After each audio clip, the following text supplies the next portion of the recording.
নমস্কার বন্ধুরা, আরও একটা নতুন ব্লগে সবাইকে জানাই স্বাগত।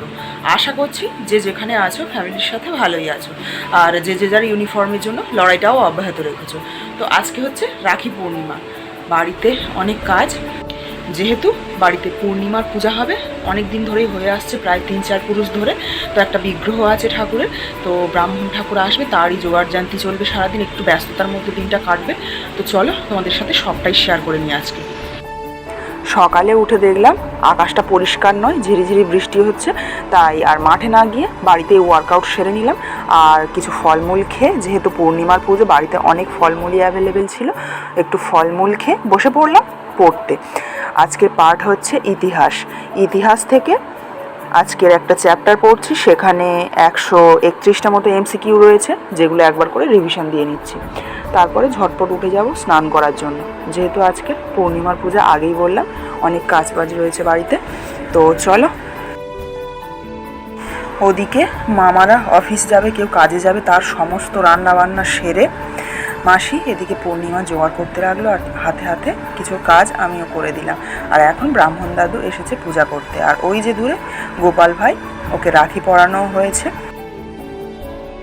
তারপরে পূজা সেরে পঞ্চপ্রদীপের এই আগুনটা বাড়ির প্রত্যেক সদস্যদের কাছে নিয়ে গেছিলাম, যাতে এই তাপটা সবাই নিতে পারে।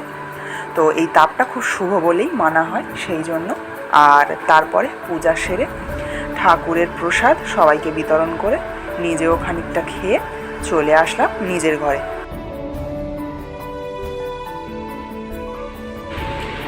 যেহেতু পূজা শেষ, এখন কিছুটা ফলমূল খেয়েছি, তাই কিছুক্ষণ পরে দুপুরের খাওয়াটাও সেরে নেব। আর এখন বসেছি একটুখানি ম্যাথ নিয়ে। তো সকাল থেকে তো সারাদিন সেইভাবে সময় পাইনি, তাড়াহুড়োর মধ্যে সকালে খানিকটা জিকে পড়েছিলাম, আর এখন নিয়ে বসবো ম্যাথ। কারণ আজকের একটা শিডিউল আমি সেট করেছি, সেটা কমপ্লিট করার জন্য আপ্রাণ চেষ্টা করছি। পুরো দিনটা কাজ আছে বলে পড়াশোনা গ্যাপ দিলে চলবে না, কিছুটা অল্প হলেও করতে হবে, কারণ অভ্যাস মানুষকে একটা জায়গায় পৌঁছে দেয়। তো practice can make a man perfect. তো শুধু এটা যে কোনো ম্যানদের ক্ষেত্রে প্রযোজ্য নয়, ওম্যানদের ক্ষেত্রেও প্রযোজ্য, এই একই কথাটা। আর এটা সেই শুরু থেকেই বিশ্বাস করে আমি অনেকটা জিনিস নিজের মধ্যে আয়ত্ত করতে পেরেছি।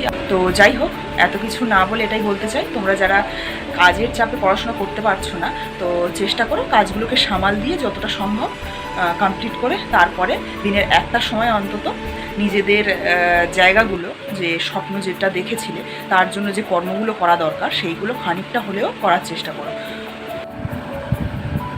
আর আজকে এই ম্যাথটা রইল তোমাদের জন্য, তোমরা যারা পারবে কমেন্ট সেকশানে রিপ্লাই করো। সুবিধার্থে একবার পড়ে দিচ্ছি।